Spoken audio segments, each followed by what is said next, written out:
नमस्कार, बहुत स्वागत है आपका देश की बात में। मैं हूं राजश्री आपके साथ और आज देश की बात में खबर आपको वो सारी दिखाएंगे जिसको आप देखना चाहते हैं, यानी कि कोरोना से जुड़ी हुई हर एक खबर। क्या चल रहा है पूरे देश में, कब तक ये कहर हमारे देश को सताता रहेगा और कब हम इससे निजात पा सकेंगे और कौन से उपाय इसके लिए किए जा रहे हैं, ये सब कुछ आपके सामने होगा। हम आपको बताएंगे कि प्रधानमंत्री नरेंद्र मोदी ने कैसे फिर दोहराया है कि भारत कोरोना वायरस को हराकर मानेगा। प्रधानमंत्री ने कहा है कि चुनौतियों से भरा ये वातावरण देश की सेवा के लिए हमारे संस्कार, समर्पण और प्रतिबद्धता को लेकर अधिक सशक्त होने का मार्ग तय करता है। जब रात में लोगों ने उम्मीदों के दिए जलाए थे, इस उम्मीद के कि जल्द ही इस देश से कोरोना भाग जाएगा, उसके बाद प्रधानमंत्री ने उनको तमाम लोगों को धन्यवाद देते हुए आज बीजेपी के स्थापना दिवस पर ये बात कही है। और इस बीच केंद्रीय कैबिनेट की बैठक में ये फैसला लिया गया है कि इस साल राष्ट्रपति, उपराष्ट्रपति, प्रधानमंत्री और सभी सांसद 30% कम वेतन लेंगे। साथ ही सांसद निधि भी फिलहाल 2 साल के लिए स्थगित कर दी गई है। वैसे देश में कोरोना वायरस से पीड़ित लोगों की संख्या लगातार बढ़ती जा रही है, जो कि चिंतनीय है और शोचनीय भी। देश में मरीजों की संख्या ने 4000 का आंकड़ा पार कर लिया है। 100 से ज्यादा लोगों की मौत की अभी तक खबर है। कोरोना वायरस से सबसे ज्यादा 45 मौतें महाराष्ट्र में हुई है। देश में संक्रमण के सबसे अधिक 700 से ज्यादा मामले महाराष्ट्र में ही हैं। इसके बाद तमिलनाडु और दिल्ली में 500 से अधिक मामले सामने आए हैं। देश में कोरोना के बढ़ते मामलों के बीच एक और बुरी खबर है। भारत के कई इलाकों में कोरोना तीसरे स्टेज में पहुंच गया है। दिल्ली एम्स के डायरेक्टर डॉक्टर रणदीप गुलेरिया ने कहा है कि कई इलाकों में कोरोना का कम्युनिटी प्रसार शुरू हो चुका है। हालांकि उन्होंने ये भी कहा कि पूरे भारत में कोरोना अभी दूसरे स्टेज में है और दूसरे और तीसरे स्टेज के बीच की स्थिति इसे कही जा सकती है। उधर कोरोना से मुकाबले के लिए केंद्र सरकार ने अब रैपिड एंटीबॉडी टेस्ट करने का फैसला किया है। रैपिड एंटीबॉडी टेस्ट ये नहीं बताता कि आपको कोरोना वायरस का संक्रमण है कि नहीं, लेकिन इस टेस्ट से ये पता चल जाएगा कि कोरोना के मामले किस इलाके में तेजी से बढ़ रहे हैं। इसमें यह देखा जाता है कि संदिग्ध के खून में कोरोना वायरस से लड़ने के लिए एंटीबॉडी काम कर रहे हैं या नहीं। तो हम आपको बताएंगे कि कैसे कोरोना के खिलाफ लड़ाई में इसका उपयोग किया जाएगा। और एक और अच्छी खबर आपको हम दिखाएंगे कि कैसे कोरोना से निपटने में राजस्थान का भीलवाड़ा जो इलाका है वो एक नज़ीर साबित हो सकता है। भीलवाड़ा में जब पहली बार कोरोना के पॉजिटिव केस सामने आए तो ऐसा लगा जैसे भीलवाड़ा भारत का दूसरा इटली बनने जा रहा है। हालांकि अशोक गहलोत सरकार ने तुरंत एक्शन लिया और पूरे शहर में कर्फ्यू लगाकर बॉर्डर सील कर दिया गया और इसके बाद डॉक्टरों की मदद से भीलवाड़ा में कोरोना के आंकड़ों को 27 पर ही रोक दिया गया। कोरोना से लड़ने के लिए भीलवाड़ा मॉडल को देश में लागू कैसे किया जा सकता है, इस पर विचार किया जा रहा है। केंद्र सरकार राजस्थान सरकार के भीलवाड़ा मॉडल को काफी सराह चुकी है और कैबिनेट सचिव राजीव गौबा ने कोरोना से बचाव के लिए भीलवाड़ा में किए गए उपायों की तारीफ करते हुए इस मॉडल को देश भर में लागू करने के संकेत भी दे दिए हैं। तो देश की बात में हम आपको ये भी दिखाएंगे। इसके अलावा हम ये भी आपको बताएंगे कि कैसे इस बात के कयास लगने शुरू हो गए थे कि क्या लॉकडाउन 14 अप्रैल से आगे बढ़ाया जाएगा या नहीं, लेकिन उत्तर प्रदेश सरकार ने इसे पूरी तरह से खारिज कर दिया और कहा है कि जब तक उत्तर प्रदेश में एक भी केस रहता है कोरोना का, तब तक उत्तर प्रदेश से लॉकडाउन नहीं हटाया जाएगा। और कमोबेश यही स्थिति तमाम राज्यों की भी रहेगी। उधर केंद्र सरकार भी इसी पर लगातार विचार कर रही है और अभी तक जो हमारे सूत्र बता रहे हैं कि अभी लॉकडाउन की जो अवधि है वो सरकार पूरी स्थितियों को देखते हुए थोड़ा आगे बढ़ा सकती है, क्योंकि ये पूरे देश का सवाल है। ये माना जा रहा है कि कोरोना वायरस के प्रभाव से जो जिले मुक्त हो रहे हैं उन्हें राहत तो दिया जा सकता है, लेकिन पूर्ण बंदी नहीं हटाई जा सकेगी। दुनिया भर की बात करें तो 200 से भी ज्यादा देशों को कोरोना वायरस अपनी चपेट में ले चुका है। हम इस पर भी नजर रखे हुए हैं और आपसे हम रूबरू कराएंगे कि तमाम अन्य देशों में इस वायरस की क्या स्थिति है। इस वायरस के कारण हजारों लोगों की अब तक मौत हो चुकी है। अब तक लाखों लोग इसके संक्रमण के चपेट में हैं। सबसे ज्यादा मार यदि कहीं पड़ी है तो इटली, स्पेन और अमेरिका पर पड़ रही है। अब ऐसा लग रहा है कि अमेरिका सबसे ज़्यादा नुकसान उठा सकता है कोरोना वायरस से, जहां स्थिति लगभग नियंत्रण से बाहर होता जा रहा है। इसमें भारत कैसे अमेरिका की मदद कर रहा है ये भी हम आपको बताएंगे, और बताएंगे कि कैसे कोरोना के कारण दुनिया भर की अर्थव्यवस्था चौपट होने की कगार पर आ गई है। माना जा रहा है कि कोरोना वायरस के असर को कम करने के लिए सरकार एक और राहत पैकेज का ऐलान कर सकती है। ये क्या राहत पैकेज होगी और इससे हमारी अर्थव्यवस्था पर क्या फर्क पड़ेगा, हम आपको ये दिखाएंगे। इस बीच भारतीय रिजर्व बैंक के पूर्व गवर्नर और जाने माने अर्थशास्त्री रघुराम राजन ने कहा है कि कोरोना वायरस के कारण सामने आई चुनौतियों को देखते हुए देश आर्थिक लिहाज से आजादी के बाद सबसे बड़े आपातकालीन दौर में है। राजन के इस तथ्य को, इस वक्तव्य को कैसे लिया जाना चाहिए, हम आपको ये समझाने की कोशिश आज करेंगे। उधर कोरोना से हटकर दूसरी खबरों में, देश की सत्ता पर काबिज बीजेपी का गठन हुए आज 40 साल पूरे हो गए हैं। 6 अप्रैल 1980 को बीजेपी की नींव पड़ी थी। अटल बिहारी वाजपेयी से नरेंद्र मोदी युग तक के बीजेपी ने अपने 40 साल के संघर्ष में, 40 साल के इतिहास में किस तरह के उतार चढ़ाव देखते हुए, उससे गुजरते हुए शून्य से शिखर तक का सफर तय किया है। इस पर भी एक खास आपके सामने रिपोर्ट रखेंगे। इसके अलावा हम कोर्ट की खबरें भी आपको दिखाएंगे कि कोरोना के इस दौर में कोर्ट कैसे ऑनलाइन होती जा रही है। सुप्रीम कोर्ट ऑफ इंडिया ने आज किन बातों की सुनवाई की है और कौन सी बेंच बैठी थी, हम आपके सामने ये भी रखेंगे। और देश की बात में तमाम अन्य हलचलों पर भी हमारी नज़र होगी। तो चलिए शुरू करते हैं देश की बात के इस नए सफर को।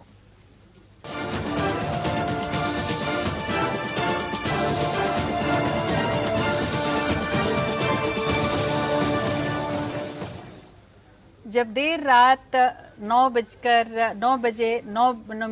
के लिए हम सभी ने दिए जलाए थे, तो सभी के दिलों में ये उम्मीद थी कि कोरोना का ये जो कहर हमारे भारत पर एक तरह से गिर रहा है वो ख़त्म हो जाएगा।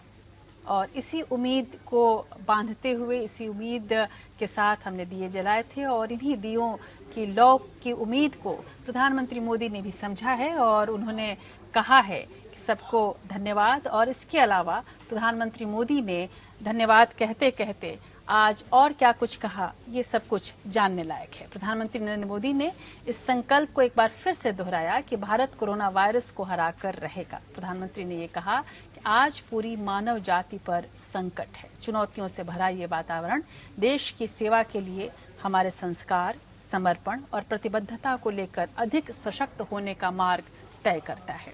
प्रधानमंत्री मोदी ने कहा कि कोरोना वायरस के खिलाफ लड़ाई अभी लंबी है, इसलिए बिना थके, बिना रुके हमें काम करना होगा, आगे बढ़ना होगा, क्योंकि ये देश के सामने आई सबसे बड़ी चुनौतियों में से एक है और हमें मिलकर कोरोना को हराना है।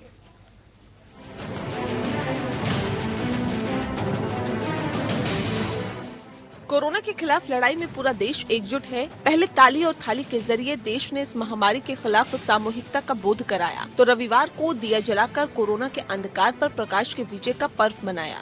इस निर्णायक लड़ाई में देश की एकजुटता से प्रभावित प्रधानमंत्री नरेंद्र मोदी ने लोगों का उत्साह बढ़ाते हुए कहा कि लॉकडाउन के समय भारत की जनता ने जो परिपक्वता दिखाई है वो अभूतपूर्व है। प्रधानमंत्री ने कहा कि कोरोना वायरस के खिलाफ लड़ाई काफी लंबी है, ऐसे में हमें न थकना है न रुकना है, बस जीतना है। 130 करोड़ देशवासियों की महाशक्ति का महाप्रयास और उससे जन्मे महाप्रकाश ने देशवासियों को लंबी लड़ाई के लिए तैयार किया है। और ये मैं समझदारी के साथ कहता हूं, ये लंबी लड़ाई है। न थकना है न हारना है, लंबी लड़ाई के बावजूद भी जीतना है, विजयी होकर के निकलना है। साथियों, आज देश का लक्ष्य एक है। इस मुश्किल घड़ी में लोगों की सूझबूझ की सराहना करते हुए प्रधानमंत्री ने कहा कि लॉकडाउन एक मुश्किल वक्त है, इसमें सबको साथ खड़े रहना है और उन लोगों की हर संभव मदद करनी है जिन्हें सबसे ज्यादा जरूरत है। केंद्र और राज्य सरकारें अपनी तरफ से हर कोशिश कर रही है, लेकिन हमारे आसपास कोई भूखा ना रहे, ये तय करना हम सबकी जिम्मेदारी है। अपने क्षेत्र में और भी जो छोटे मोटे सामाजिक संगठन काम करते हैं, उनको भी एक धागे में पिरो करके सबको जरूरतमंद को पहुंचे, जरूरतमंद कोई रह न जाए, ये हमें सुनिश्चित करना है। एक एक भाजपा कार्यकर्ता ये पक्का कर लें कि हमारे आसपास एक भी गरीब भूखा न रहे, उसके पास पर्याप्त भोजन हो। कोरोना के खिलाफ अंतिम युद्ध पर प्रधानमंत्री मोदी ने राज्यों की तारीफ की। कहा, हर स्तर पर भारत ने एक के बाद एक बढ़कर कई फैसले लिए हैं। राज्य सरकारों के सहयोग से इन फैसलों को गति भी मिली है। भारत ने जिस तेजी और समग्रता से काम किया है, उसकी प्रशंसा सिर्फ भारत में ही नहीं बल्कि विश्व स्वास्थ्य संगठन ने भी की है। प्रधानमंत्री ने लोगों से अपील की कि वो कोरोना योद्धाओं का हौसला बढ़ाए और उनकी सेवा के लिए धन्यवाद दें। Bureau report. ये ज़रूर है कि भारत बहुत ज़ोर शोर से कोरोना के खिलाफ अपनी लड़ाई खोल चुका है, लेकिन आपको ये भी जानना होगा कि अभी हमारे पास इतने किट्स नहीं हैं कि हम कोरोना के जो इफ़ेक्टेड लोग हैं या उससे इन्फेक्टेड लोग हैं उसकी जांच कर सकें। अभी किट्स आनी हैं। आज ही स्वास्थ्य मंत्रालय ने ये कहा है कि 5 लाख किट्स का ऑर्डर किया गया था, लेकिन अभी 2.5 लाख 8 अप्रैल को हमें मिलेगा। उसके बाद ये संख्या और तेज़ी से बढ़ सकती है, लेकिन इसमें कोई शक नहीं कि जो लॉकडाउन किया गया उससे बहुत हद तक इस पूरे रोग पर हमने एक तरह से कंट्रोल किया है। लेकिन इस बीच तमाम तरह के विवाद भी हैं। सरकारों और राज्य सरकारों के बीच जहां बहुत तालमेल दिख रही है, वहीं पर थोड़ी बहुत रस्साकशी भी दिख रही है। खासकर दिल्ली सरकार ने कहा है कि जहां पर केंद्र सरकार ने 14,000 करोड़ से 17,000 करोड़ का पैकेज तमाम राज्यों को दिया है, लेकिन दिल्ली को एक भी पैकेज नहीं दिया गया। इसी बीच केजरीवाल और गंभीर के बीच भी एक ट्वीट पर लड़ाई दिखी गई, सोशल मीडिया पर एक लड़ाई देखी गई, जहां पर गौतम गंभीर ने केजरीवाल पर आरोप लगाया कि आप ख्याल नहीं रख रहे हैं कोरोना पेशेंट्स का, दिल्ली का। तब उन्होंने कहा था कि हमारे पास पैसे नहीं हैं और आप पैसे दें तो हम किट्स खरीद लें। गौतम गंभीर ने बाद में पैसे एक 50 लाख का चेक वो दे रहे हैं, ऐसी घोषणा उन्होंने सोशल मीडिया पर की। बहरहाल प्रधानमंत्री मोदी ने इस बीच कोरोना से बचने के लिए बनाए गए आरोग्य सेतु ऐप को लेकर भी लोगों को जागरूक किया। पीएम मोदी ने कहा कि सरकार ने आरोग्य सेतु ऐप बनाया है। बीजेपी कार्यकर्ताओं ने को ये भी कहा कि इसे आप खुद भी डाउनलोड करें और 40 अन्य लोगों से इसे डाउनलोड करवाएं, जिसमें पूरी जानकारी दी गई है किससे बचना है और क्या करना है और किससे मदद मांगनी है। भारत सरकार ने एक आरोग्य सेतु ऐप विकसित किया गया है।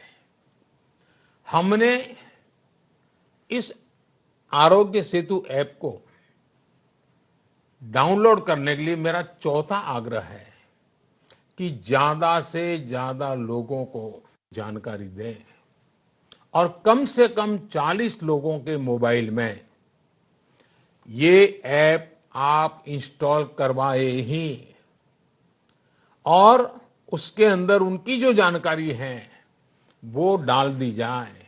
हमें ये आरोग्य सेतु ऐप हर एक यहाँ इंस्टॉल भी करवाना है और उनसे भरवाना भी है।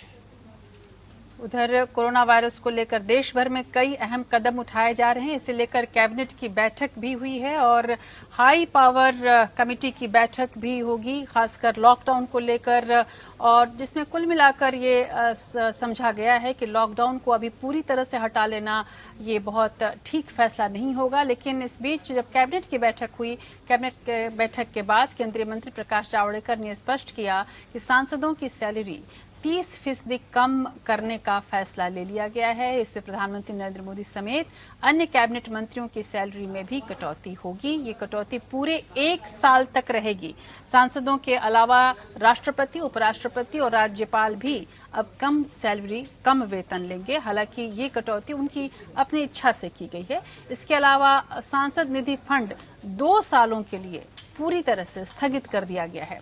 इस पैसे का इस्तेमाल कोरोना से लड़ाई में होगा। जावड़ेकर ने यह भी कहा कि कोरोना के संकट से निपटने के लिए देश तैयार है। हम राज्यों के साथ मिलकर काम कर रहे हैं और हमें पूरा विश्वास है कि जैसा अभी तक हमें समर्थन मिलता रहा है, वैसे आगे भी हमें समर्थन मिलता रहेगा। सांसदों की 30% तनख्वाह एक साल भर के लिए कम होगा। सभी सांसद 30% का एक तरह से कट ले रहे हैं। ऑल एमपीज और प्रधानमंत्री, स्वयं प्रधानमंत्री, मंत्रिमंडल के सारे मंत्री और सभी सांसद, इन सब ने अपने वेतन का ही 30% एक साल न लेने का फैसला बल देते हुए उसके लिए ये निर्णय आज किया। एमपी लैड को अब 2 साल के लिए स्थगित किया जाएगा, यानी 2021 और 21-22, और हर सांसद के जो 2 वर्ष के सांसद निधि है वो 10-10 करोड़ रुपए वो भी देश के कंसोलिडेटेड फंड में जमा होंगे। सरकार के जो सारे प्रयास चल रहे हैं कोविड को हराने के, उसके लिए निश्चित रूप से ये दोनों निर्णय एक दिशा देने वाले और महत्वपूर्ण साबित होंगे। इस बीच राहुल गांधी ने कहा है कि कोरोना एक ऐसी लड़ाई है जिसमें आपसी मतभेद को भूलकर एक साथ आना बेहद जरूरी है। हम सभी को इस वक्त एक साथ होकर केवल ये सोचना है कि कैसे इस देश पर आए इस सबसे बड़े कहर से निपटा जाए। उधर देश में कोरोना वायरस से पीड़ित लोगों की संख्या लगातार बढ़ती जा रही है। देश में मरीजों की संख्या ने 4000 का आंकड़ा पार कर लिया है। 100 से ज्यादा लोगों की मौत की अभी तक खबर है। कोरोना वायरस से सबसे ज्यादा 45 मौत महाराष्ट्र में हुई है। देश में संक्रमण के सबसे अधिक 700 से ज्यादा मामले महाराष्ट्र में ही हैं। इसके बाद तमिलनाडु और दिल्ली में 500 से अधिक मामले सामने आए हैं। उधर मुंबई के वॉकहार्ट अस्पताल में 26 नर्स और 3 डॉक्टर के कोविड-19 से संक्रमित पाए जाने की खबर के बाद पूरे अस्पताल को क्वारंटाइन जोन में घोषित कर दिया गया है। देश में कोरोना वायरस से पीड़ित लोगों की संख्या लगातार बढ़ती जा रही है। स्वास्थ्य मंत्रालय की ओर से सोमवार सुबह जारी किए गए आंकड़ों के मुताबिक मरीजों की संख्या ने 4000 का आंकड़ा पार कर लिया है। 100 से ज्यादा लोगों की मौत भी हो गई है। देश में कोरोना के बढ़ते मामलों के बीच दिल्ली एम्स के डायरेक्टर डॉक्टर रणदीप गुलेरिया ने कहा, हम स्टेज 2 और 3 के बीच में हैं। ज्यादातर भारत में कोरोना स्टेज 2 पर ही है। राहत की बात यह है कि देश में कोरोना के 1% से कम मरीज ही वेंटिलेटर पर हैं।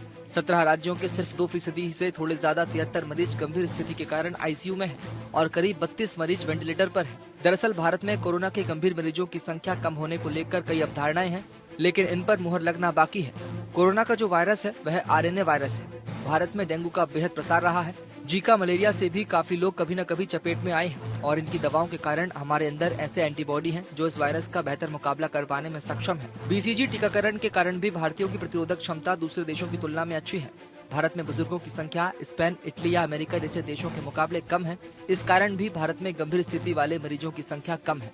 बुजुर्गों में डायबिटीज, हृदय, किडनी, लीवर की गंभीर समस्याएं ज्यादा होती है, लिहाजा उन देशों में ज्यादा मरीज आईसीयू या वेंटिलेटर पर है। यह भी कहा जा रहा है कि भारतीयों में शाकाहार के ज्यादा प्रचलन और हल्दी जैसे कई औषधीय मसालों के कारण संक्रमण रोधी क्षमता ज्यादा है, जबकि विदेशियों की मांसाहार पर निर्भरता और ज्यादा सुरक्षित वातावरण के कारण किसी भी परजीवी से ग्रसित होने की संभावना ज्यादा रहती है। हमारे यहाँ वायरस में कुछ म्यूटेशन देखा गया है, यानी कभी वह ज्यादा आक्रामक और कभी कम सक्रिय रहता है और सौभाग्यवश भारत में यह वायरस कम सक्रियता दिखा रहा है।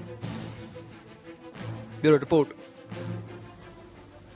और जो ये खोज की गई है भारतीय वैज्ञानिकों द्वारा और भारतीय डॉक्टरों द्वारा कि वायरस में आरएनए ज़्यादा है और हमारी बॉडी में डीएनए, हमारे शरीर में डीएनए होता है और हमारा जो शरीर है, खासकर भारतीयों का जो शरीर है, वो इस आरएनए से निपटने के लिए सक्षम होता है। इस बीच में ये भी कहा जा रहा है, इस पर अभी शोध चल रहा है जिसके परिणाम बस 1-2 दिन में आने वाले हैं और शोध के हिसाब से यदि आप कीड़े मारने वाली दवाएं खाते हैं जो आपके पेट के कीड़ों को मारती है, वो दवाएं खाते हैं तो आपको कोरोना से आपके बचने की संभावनाएं कहीं ज़्यादा है।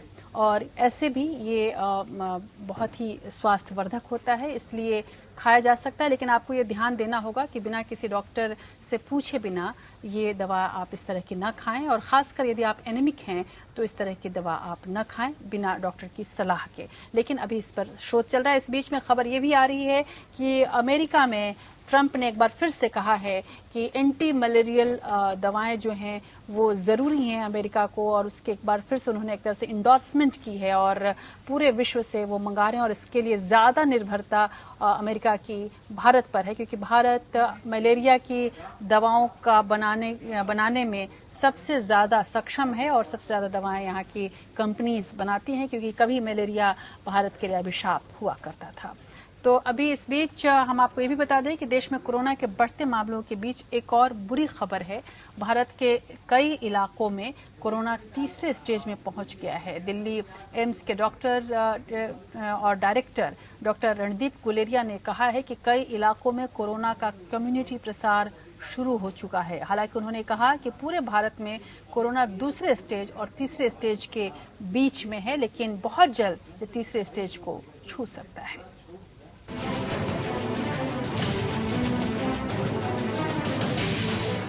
देश में कोरोना मरीजों की बढ़ती संख्या पर दिल्ली एम्स के डायरेक्टर डॉक्टर रणदीप गुलेरिया ने चिंता जताई है।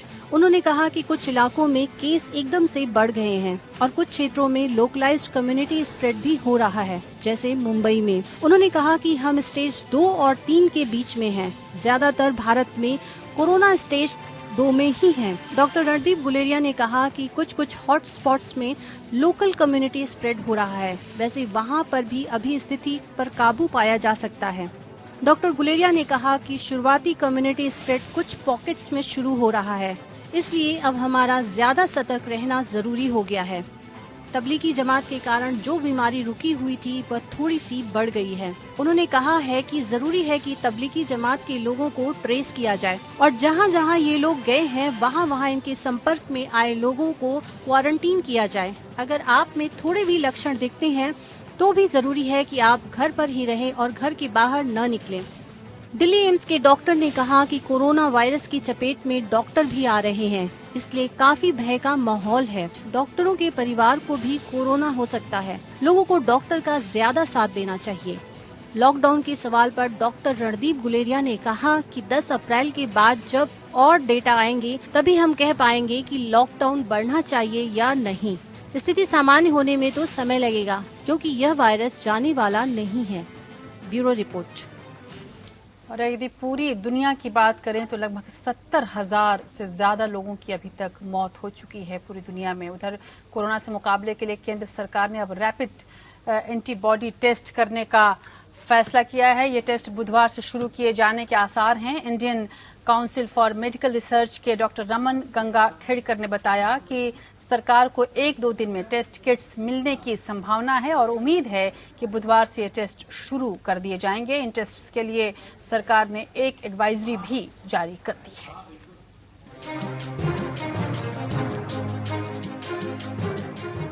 कोरोना वायरस के बढ़ते मामलों के बीच सरकार ने क्लस्टर और हॉटस्पॉट इलाकों में रैपिड एंटीबॉडी टेस्ट करने का फैसला किया है।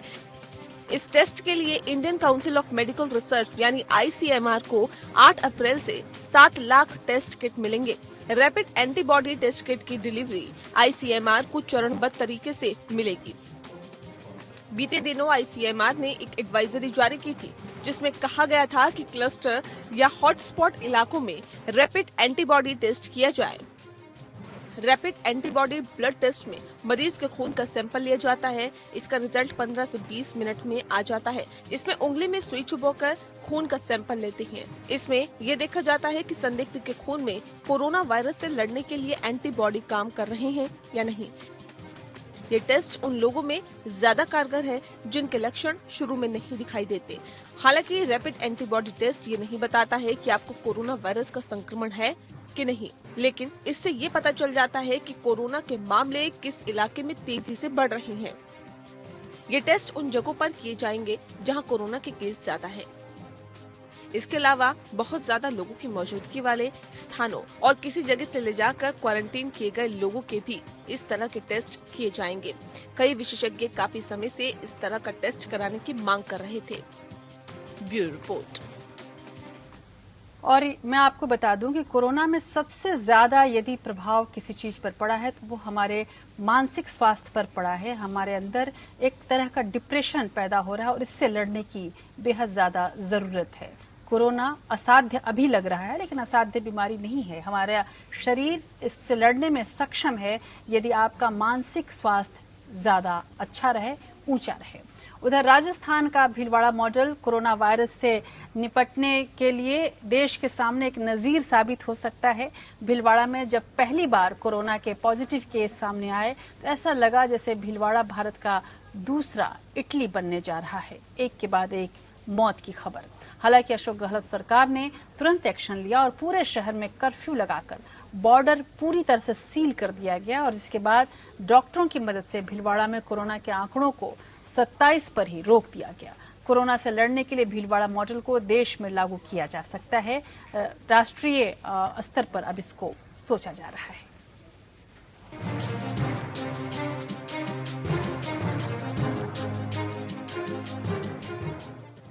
राजस्थान के भीलवाड़ा के एक निजी अस्पताल में एक डॉक्टर के कोरोना पॉजिटिव पाए जाने के बाद उस अस्पताल के कई स्वास्थ्य कर्मी भी पॉजिटिव हो गए थे और फिर यह सोचकर हड़कंप मच गया था कि ना जाने डॉक्टर ने कितने लोगों को देखा होगा और इनमें से कितने लोग कोरोना संक्रमित हुए होंगे। इस केस के सामने आते ही राजस्थान का स्वास्थ्य विभाग और प्रशासन हरकत में आया और देश में सबसे पहले भीलवाड़ा शहर में कर्फ्यू लागू किया गया। डॉक्टर्स और पैरामेडिकल स्टाफ ने अपना मनोबल ऊंचा रखा। राजस्थान के 16,000 स्वास्थ्य कर्मियों की टीम भीलवाड़ा शहर में भेज दी गई, जहां पर कर्फ्यू के दौरान घर घर जाकर स्क्रीनिंग का काम शुरू किया गया। इस तरह का काम देश में पहली बार भीलवाड़ा शहर में शुरू किया गया। इसके पीछे डर इस बात का था कि पता नहीं कितने लोगों के संपर्क में कौन कौन आया है और कोरोना वायरस का कहर किस तरह से शहर पर फूट पड़े। भीलवाड़ा में एक एक कर लोग कोरोना पॉजिटिव निकलते जा रहे थे, जिससे सरकार और जनता में हड़कंप मच रहा था। ऐसे में लॉकडाउन का सख्ती से पालन और करीब 18 लाख लोगों की 10 दिनों के अंदर स्क्रीनिंग का काम किया गया। इसके अलावा जितने भी लोग सर्दी जुकाम के मरीज थे उन सभी को घरों से निकालकर क्वारंटीन किया गया। भीलवाड़ा के सभी 5 स्टार और 3 स्टार होटल, रिजॉर्ट और प्राइवेट अस्पतालों का सरकार ने अधिग्रहण किया और यहाँ पर कोरोना के लक्षण पाए गए लोगों को क्वारंटीन किया गया। भीलवाड़ा में प्रशासनिक, पुलिस और मेडिकल के 3 टियर प्रयास के साथ साथ वहां की जनता ने भी सोशल डिस्टेंसिंग का ध्यान रखा।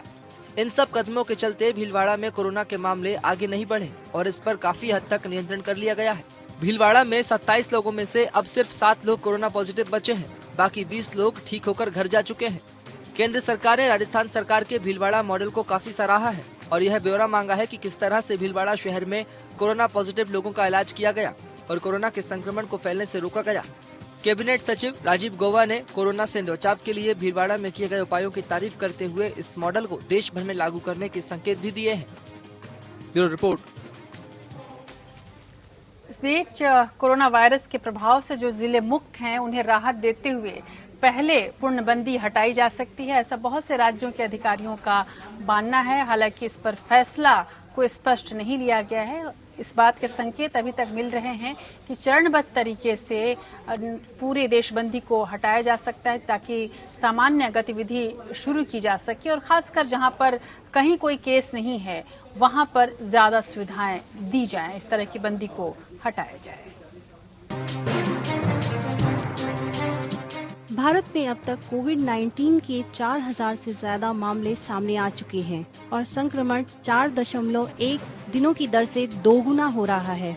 अधिकारियों ने कहा कि उन्होंने रविवार को राज्यों से रणनीति पर बातचीत की, जिसमें हॉटस्पॉट क्षेत्रों की पहचान करके उन्हें घेरने की बात कही गई है। केंद्रीय स्वास्थ्य मंत्रालय के संयुक्त सचिव लव अग्रवाल ने नई दिल्ली में कहा, सभी जिलों के प्रमुखों के साथ एक वीडियो कॉन्फ्रेंस आयोजित की गई, जिसमें एक रणनीति बनाई गई। वीडियो कॉन्फ्रेंस में भीलवाड़ा, आगरा और गौतम बुद्ध नगर जैसे जिलों पर ध्यान केंद्रित किया गया, जहां सबसे ज्यादा मामले सामने आए हैं। इन जिलों के अधिकारियों ने भी अपने विचार साझा किए। दरअसल देश के 9 राज्यों के 230 जिलों को हॉटस्पॉट के तौर पर देखा जा रहा है। प्रधानमंत्री नरेंद्र मोदी ने गुरुवार को देश भर के मुख्यमंत्रियों के साथ वीडियो कॉन्फ्रेंस में कहा था कि राज्यों को इस बारे में विचार करना चाहिए कि कैसे चरणबद्ध तरीके से लॉकडाउन में ढील दी जा सकती है। इसी कड़ी में राजस्थान, महाराष्ट्र और हरियाणा का कहना है कि वह पहले उन जिलों में ढील देने के पक्ष में है जहां से कोरोना वायरस का एक भी मामला सामने नहीं आया है। ऐसे में कोविड-19 से प्रभावित जिलों के व्यक्तियों का कोरोना मुक्त जिलों में आने पर प्रतिबंध होगा। यह ढील का पहला चरण हो सकता है। दूसरे चरण में उन जिलों में ढील दी जाएगी जहां कम मरीज हैं, जबकि तीसरे चरण में उच्च कंटेनमेंट वाले जिलों में ढील दी जाएगी। राजस्थान के लगभग 22 जिलों में कोरोना का कोई मामला सामने नहीं आया है। महाराष्ट्र और हरियाणा के अधिकारी भी इसी तरह की रणनीति के पक्ष में हैं। Bureau report. तो इसके अलावा अमेरिका और चीन द्वारा कोरोना टीका सबसे पहले विकसित करने की होड़ के बीच खबर ये है कि हैदराबाद की टीका कंपनी भारत बायोटेक ने कोरोना को मात देने के लिए वैक्सीन विकसित कर ली है। अमेरिका में इसका एनिमल ट्रायल शुरू भी हो चुका है। 3 से 6 महीने तक चलने वाले इस ट्रायल में सेफ्टी साबित हुई तो भारत में इसका ह्यूमन ट्रायल होगा। माना जा रहा है कि 2020 खत्म होने से पहले ये टीका इस्तेमाल के लिए उपलब्ध हो सकता है।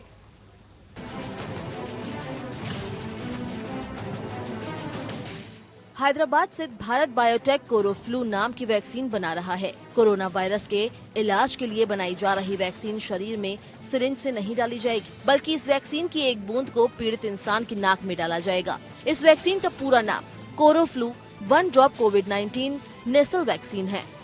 कंपनी का दावा है कि वैक्सीन पूरी तरह से सुरक्षित है। इस कंपनी ने इससे पहले फ्लू के लिए दवाइयां बनाई है। भारत बायोटेक ने यूनिवर्सिटी ऑफ विस्कॉन्सिन मेडिसिन और फ्लूजेन कंपनी के साथ समझौता किया है। इन तीनों के वैज्ञानिक मिलकर ये वैक्सीन को विकसित कर रहे हैं। जब ये दवा शरीर में जाती है तो वो तत्काल शरीर में फ्लू के खिलाफ लड़ने के लिए एंटीबॉडीज बनाती है। यानी जब ये वैक्सीन आपके शरीर में डाली जाएगी तब आपके शरीर में कोरोना वायरस के खिलाफ एंटीबॉडी बन जाएंगे। कोरोफ्लू की वजह से बने एंटीबॉडी कोरोना वायरस से लड़ने में आपकी मदद करेंगे। भारत बायोटेक के मुताबिक भारत में इस वैक्सीन का उत्पादन किया जाएगा। भारत में ही इसका क्लिनिकल ट्रायल होगा और फिर यहीं से 300 मिलियन डोज बनाए जाएंगे। सूत्रों के मुताबिक कंपनी इंसानों पर क्लिनिकल ट्रायल साल 2020 के अंत तक करना शुरू करेगी। तब तक इसके परीक्षण यूनिवर्सिटी ऑफ विस्कॉन्सिन मेडिसिन की प्रयोगशाला में चलते रहेंगे। Bureau report. और अब बात करते हैं सुप्रीम कोर्ट की। Supreme court United nurses association UNA द्वारा कोविड-19 के रोगियों का इलाज करने में फ्रंट लाइन पर काम करने वाली नर्सों और पैरा मेडिकल कर्मचारियों के स्वास्थ्य और उनके जीवन को सुरक्षित करने को लेकर दायर याचिका पर सुनवाई करेगा। ये कहा गया है कि इसमें वर्ल्ड हेल्थ ऑर्गेनाइजेशन WHO ने पहले ही अंतर्राष्ट्रीय स्तर पर स्वास्थ्य देखभाल श्रमिकों के अधिकारों, भूमिकाओं और जिम्मेदारियों के मानकीकरण के लिए एक अंतरिम मार्गदर्शन जारी किया है, लेकिन भारत सरकार इस मामले में अब तक राष्ट्रीय प्रोटोकॉल तैयार करने में विफल रही है। ऐसे में याचिकाकर्ता संगठन एक नेशनल कोविड-19 मैनेजमेंट प्रोटोकॉल के गठन की मांग कर रहा है।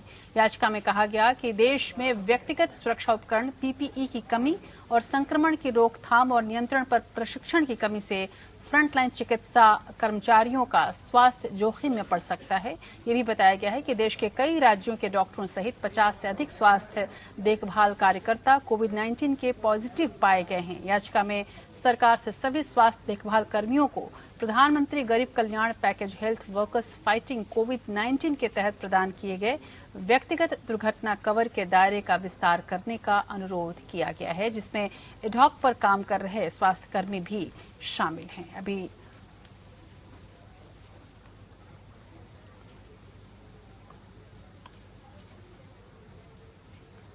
सुप्रीम कोर्ट ऑनलाइन सुनवाई कर रहा है और आज justice Bobde, chief justice of India DY Chandrachud और जस्टिस नागेश्वर राव, इनकी तीनों की बेंच ने इस पूरे मामले पर सुनवाई की और ये सुनवाई ऑनलाइन हुई। और अब ये भी डिमांड की गई है, ये भी कहा जा रहा है, सुप्रीम कोर्ट से कई बड़े वकीलों ने आग्रह किया है कि क्यों ना इसको एक तरह से फैशन में रखा जाए और ऑनलाइन सुनवाई को एक नए चलन के तौर पर सुप्रीम कोर्ट में सुनवाई बरकरार रखा जाए। कोरोना के इस पूरे दौर के गुजर जाने के बाद भी इससे जो पेंडेंसी है केसों की वो कम हो सकती है, ऐसा आग्रह सुप्रीम कोर्ट से किया गया है। लेकिन इस बीच कई और तरह के विवाद भी खड़े हुए हैं।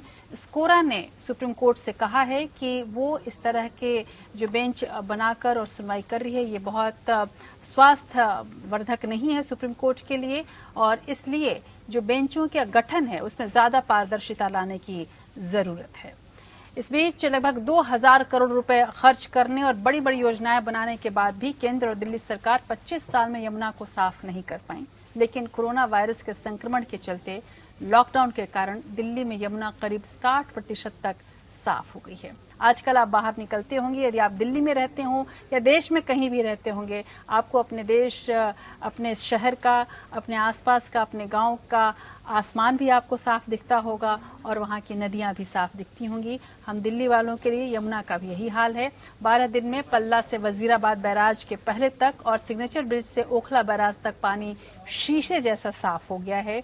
वजीराबाद, नवगजा पीर के सामने नजफगढ़ और बुराड़ी बाईपास से आ रही गंदे नाले की पानी वाली जगह छोड़ दें तो पल्ला से लेकर ओखला बैराज तक कहीं पानी गंदा नहीं दिख रहा। यमुना की सफाई पर पिछले 25 साल में 2000 करोड़ रुपए खर्च हुए हैं और ये अपने आप में सवाल है, लेकिन यमुना अभी तक साफ नहीं हुई।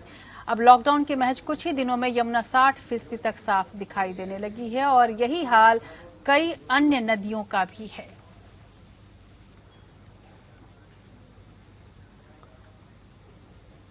तो यमुना साफ हो गई है, आसपास की तमाम अन्य नदियां भी साफ हो गई हैं, आसमान साफ हो गया है। आप सुबह जब उठते होंगे तो आजकल चिड़ियों की चहचहाहट सुनने को मिलती है। इससे साबित होता है कि हमने अपने प्रकृति को कितना बर्बाद किया है और कितना उसे दुख दिया है।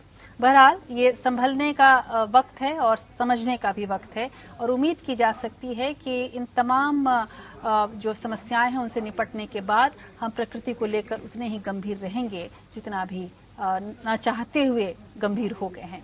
उधर दुनिया भर के 200 से भी ज्यादा देशों को कोरोना वायरस अपनी चपेट में ले चुका है। इस वायरस के कारण हजारों लोगों की मौत हो चुकी है और अब तक लाखों लोग इसके संक्रमण की चपेट में हैं। कई देशों के लिए सबसे गंभीर समस्या बना हुआ है। सबसे ज्यादा मार इटली, स्पेन और अमेरिका पर पड़ी है, जहां स्थिति लगभग नियंत्रण के बाहर है। 204 देशों को महामारी की चपेट में ले चुके कोरोना वायरस से मरने वालों का आंकड़ा 69,500 को पार कर गया। करीब 13 लाख लोग इससे संक्रमित भी है। इलाज के बाद तो 2,62,000 लोग कोरोना के संक्रमण से स्वस्थ भी हुए हैं। कोरोना का कहर किस कदर बेकाबू है, इसकी तस्दीक अमेरिका के राष्ट्रपति डोनाल्ड ट्रंप के बयान से होती है। ट्रंप ने कहा कि इस सुरंग के आखिर में हमें रोशनी नजर आ रही है। जिस हिसाब से चीजें हो रही है उससे लगता है कि उजाला ज्यादा दूर नहीं होगा। अमेरिका में कोरोना से मौत का आंकड़ा लगातार बढ़ रहा है। यहाँ अब तक 3,37,000 से ज्यादा लोग कोरोना से संक्रमित हो चुके हैं, जबकि 9,500 से ज्यादा लोगों की मौत हो चुकी है। कोरोना वायरस का केंद्र बने इटली में मरने वालों का आंकड़ा 15,885 से भी आगे चला गया, जबकि संक्रमितों की संख्या 1,29,000 से अधिक है। एक और यूरोपीय देश स्पेन में कोरोना का संक्रमण बहुत तेजी से बढ़ रहा है। स्पेन में कुल मौत का आंकड़ा 12,641 तक पहुंच गया। यहाँ कुल संक्रमित लोगों की संख्या 1,31,000 से ज्यादा हो गई। कोरोना संक्रमित ब्रिटेन के प्रधानमंत्री बोरिस जॉनसन को अस्पताल में भर्ती कराया गया। ब्रिटेन की महारानी एलिजाबेथ ने देश को संबोधित किया। उन्होंने कहा कि एकजुट होकर ब्रिटेन इस महामारी पर काबू पा लेगा। उन्होंने लोगों से सरकार द्वारा बनाए गए नियमों का पालन करने की भी अपील की। कोरोना वायरस के कारण फ्रांस में 8,000 से अधिक मौतें हो गई है, जबकि ईरान में 3,600 से ज्यादा लोगों की जान गई है। नीदरलैंड में 1,760 से ज्यादा और जर्मनी में 1,580 से ज्यादा लोगों ने जान गंवाई। जिस चीन से शुरू होकर कोरोना संक्रमण पूरे दुनिया में फैला, वहां शनिवार और रविवार के बीच 24 घंटे में 39 नए मामले सामने आए। इनमें से एक मरीज की मौत हुई। चीन में कुल मामलों की संख्या 81,708 बताई जा रही है। Bureau report. और कोरोना वायरस के भीषण चुनौती के बीच केंद्र सरकार ने लॉकडाउन समाप्त होने के बाद की संभावित स्थिति पर विचार करना अभी से शुरू कर दिया है और इसके तहत कोरोना वायरस के असर को कम करने के लिए सरकार एक और राहत पैकेज पर विचार कर रही है ताकि अर्थव्यवस्था की स्थिति में सुधार आ सके। हालांकि इस दिशा में अभी अंतिम निर्णय लिया जाना बाकी है और सरकार ये समझ चुकी है कि आने वाले दिन ज्यादा भारी हैं।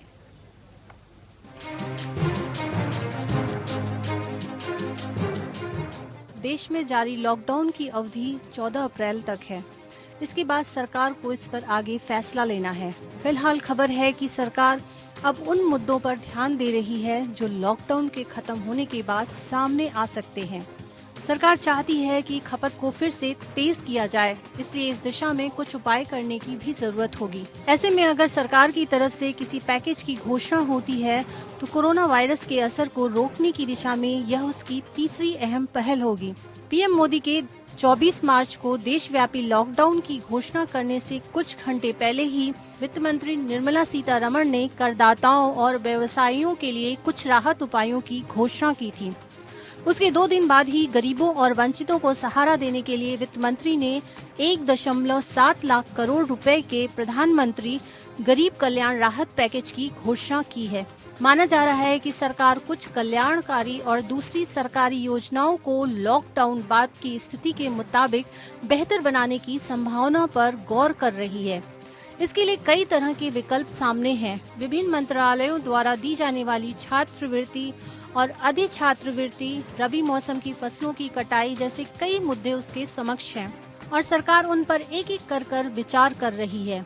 प्रधानमंत्री ने विभिन्न पहलुओं पर विचार के लिए 10 उच्चाधिकार प्राप्त समूहों का भी गठन किया है।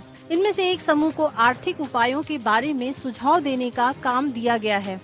रक्षा मंत्री राजनाथ सिंह की अध्यक्षता में गठित एक अनौपचारिक मंत्री समूह भी लॉकडाउन के विभिन्न पहलुओं पर विचार कर रहा है। ऐसे में माना जा रहा है कि सरकार की ओर से जल्द ही एक और राहत पैकेज की घोषणा हो सकती है। Bureau report. लेकिन अर्थव्यवस्था को लेकर भारत ही नहीं बल्कि पूरा विश्व चिंतित हो चुका है और हर तरफ खतरे की घंटी बजनी शुरू हो गई है। इस बीच भारतीय रिजर्व बैंक के पूर्व गवर्नर और जाने माने अर्थशास्त्री रघुराम राजन ने कहा है कि कोरोना वायरस के कारण सामने आई चुनौतियों को देखते हुए देश आर्थिक लिहाज से आजादी के बाद के सबसे बुरे आपातकालीन दौर में है। राजन ने कहा कि सरकार को इससे निकलने के लिए विपक्षी पार्टियों और विशेषज्ञों की मदद लेनी ही पड़ेगी।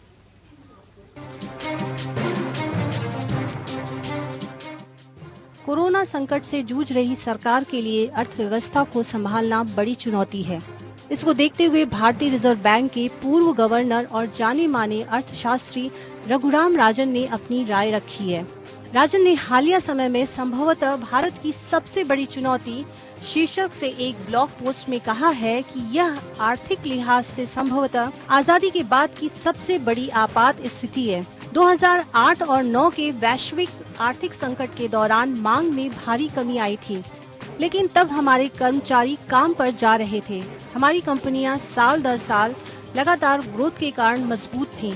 हमारा फाइनेंशियल सिस्टम बेहतर स्थिति में था और सरकार के वित्तीय संसाधन भी अच्छे हालात में थे। अभी जब हम कोरोना वायरस महामारी से जूझ रहे हैं, इनमें से कुछ भी सही नहीं है। हालांकि राजन ने ये भी कहा कि अगर उचित तरीके और प्राथमिकता के साथ काम किया जाए तो भारत के पास ताकत के इतने स्रोत हैं कि वो कोरोना वायरस जैसी महामारी से न सिर्फ उबर सकता है बल्कि भविष्य के लिए मजबूत नींव भी तैयार कर सकता है।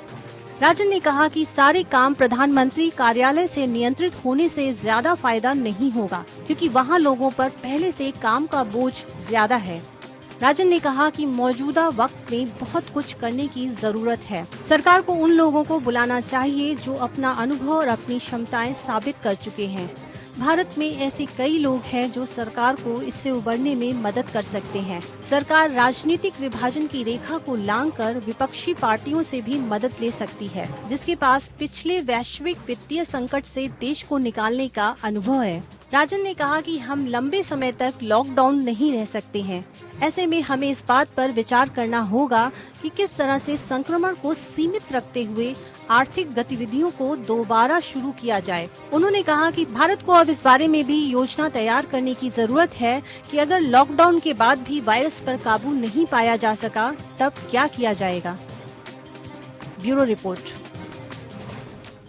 और केवल भारत ही नहीं बल्कि पूरा विश्व इसको लेकर चिंतित है। इस बीच बाजार में पैसा कैसे सबसे ज़्यादा अहम हो जाता है ये भी हम आपको बताएंगे।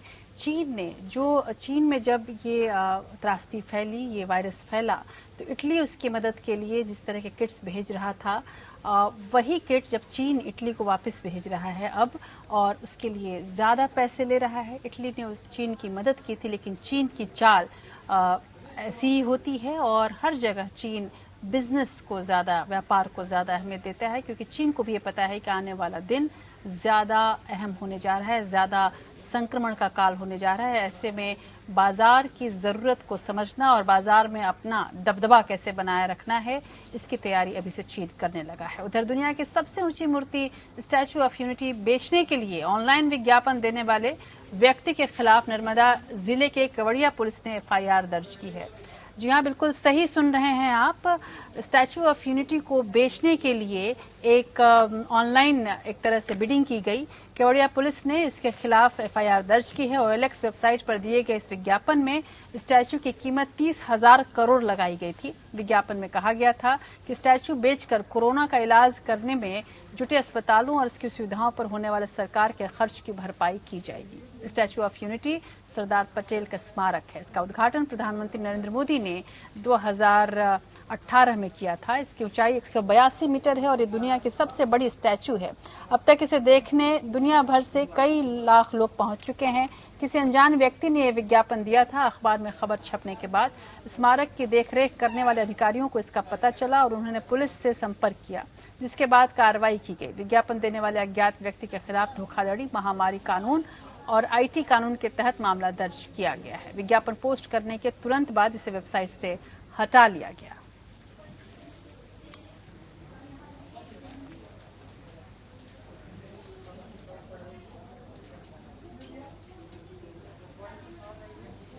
और इसमें कोई शक नहीं कि जब स्टैचू ऑफ यूनिटी बनाया गया था तब लेकर काफ़ी प्रधानमंत्री की भी आलोचना हुई थी। लेकिन आपको याद होगा 2014 में जब प्रधानमंत्री मोदी भाषण करते थे तो एक बहुत ही भावनात्मक भाषण उनका होता था, बहुत भावुकतापूर्ण होता था, और जिसमें वो कहते थे कि आप अपने घर का एक लोहा दे, एक कील ही दे दें और उससे सरदार वल्लभ भाई पटेल की ये स्टैचू ऑफ यूनिटी बनाई जाएगी। हालांकि बाद में ये मूर्ति चीन से मंगाई गई और देश का लोहा उसमें लगा या नहीं ये तो पता नहीं, लेकिन प्रधानमंत्री मोदी की वो अपील लोगों को बहुत ही ज़्यादा दिल को छू गई थी। और उसके बाद आपने देखा कि 2014 में कैसे प्रधानमंत्री मोदी को विजय हासिल हुई और किस तरह से सरदार पटेल, जो कि जवाहरलाल नेहरू के बहुत अच्छे दोस्त थे, वो कुछ यूं उभर के आए जैसे वो जवाहरलाल नेहरू के दोस्त नहीं बल्कि प्रतिद्वंदी थे।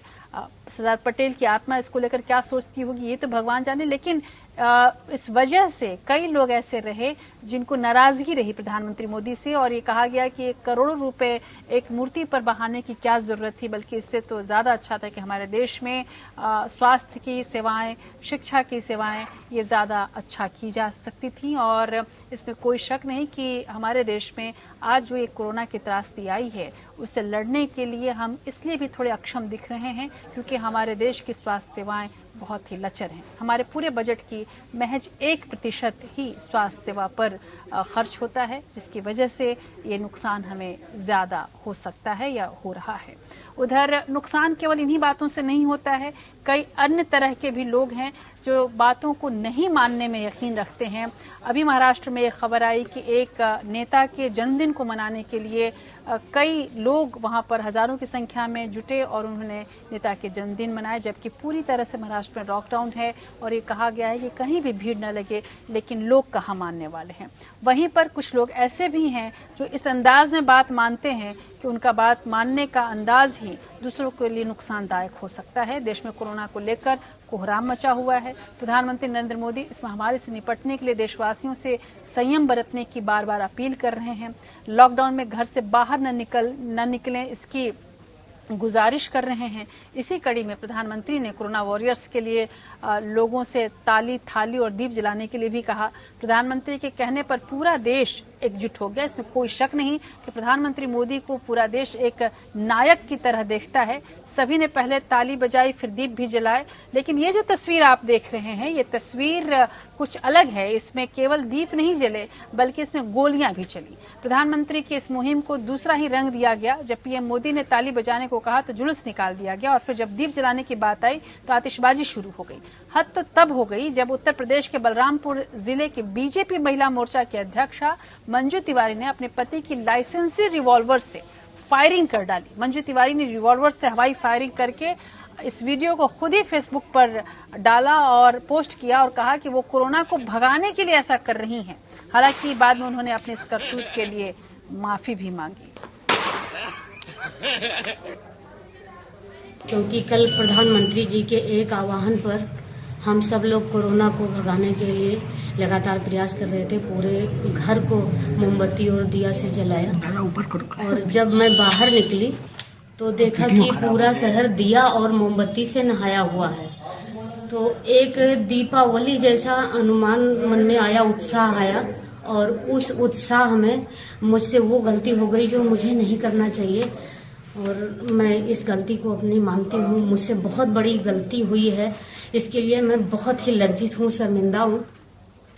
चलिए, पार्टी का दबाव भी एक काम करता है और पद के जाने का डर भी कुछ खास असर दिखाता है और शायद इसीलिए उनको ये लज्जा और शर्म भी आ रही है। उधर कोरोना से हटकर दूसरी खबरों की ओर रुख करते हैं। देश की सत्ता पर काबिज बीजेपी का गठन हुए आज 40 साल पूरे हो गए हैं। 6 अप्रैल 1980 को बीजेपी की नींव पड़ी थी। अटल बिहारी वाजपेयी से नरेंद्र मोदी युग तक बीजेपी ने अपने 40 साल के संघर्ष में तमाम तरह के उतार चढ़ाव से गुजरते हुए शून्य से शिखर तक का सफर तय किया है। 10 सदस्यों के साथ शुरू हुई बीजेपी के पास आज देश में 18 करोड़ के करीब सदस्य हैं।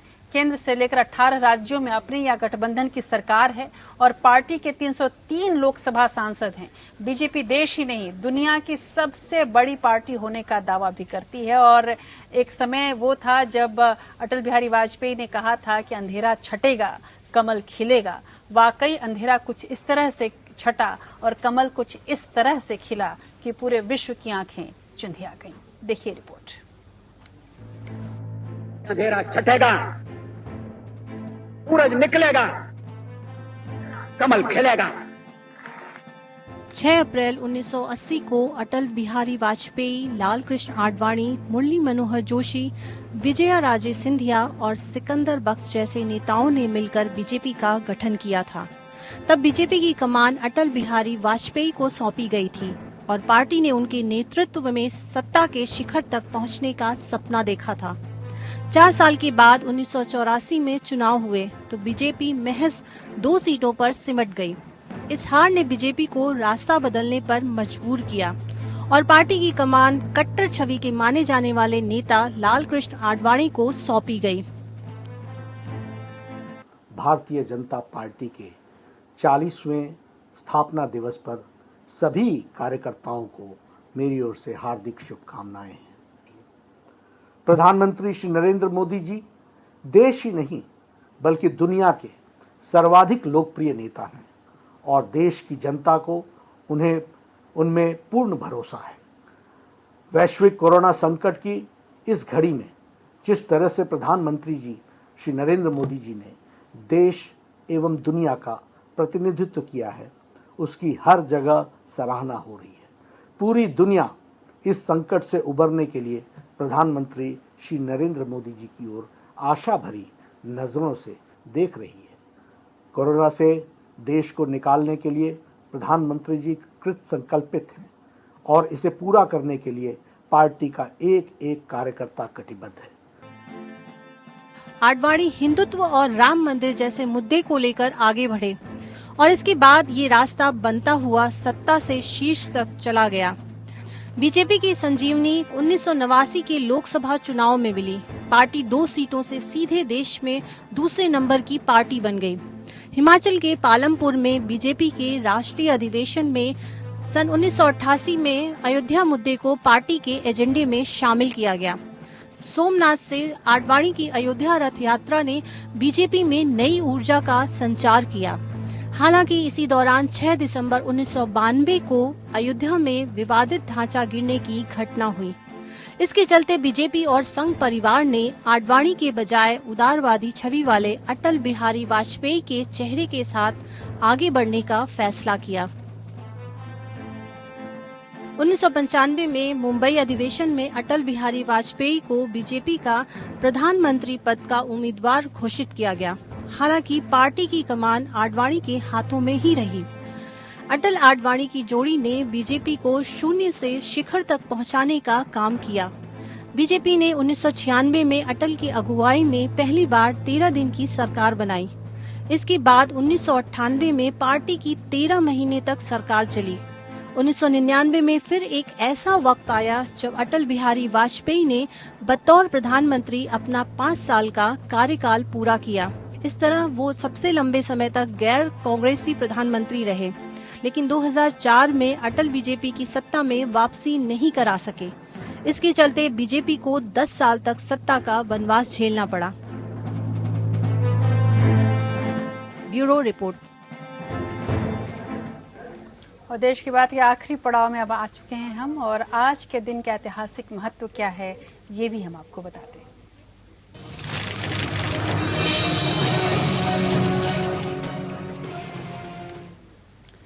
तो आज है 6 अप्रैल और आज का दिन बेहद ऐतिहासिक रहा है। खेल जगत के लिए भी 6 अप्रैल का दिन खास महत्व रखता है।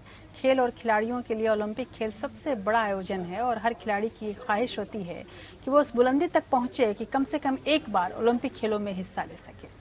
आधुनिक ओलंपिक खेलों की शुरुआत साल 1896 में 6 अप्रैल को एथेंस में हुई थी। ये खेल रोमन सम्राट थियोडोसियस द्वारा प्राचीन ओलंपिक खेलों पर रोक लगाए जाने के 1500 साल बाद दोबारा अस्तित्व में आया था। हालांकि कोरोना की वजह से ओलंपिक खेलों का जो आयोजन जापान में होने वाला था वो अब आगे बढ़ा दिया गया है। देश की बात में आज बस इतना ही। आप जुड़े रहिए हमारे साथ। नमस्कार।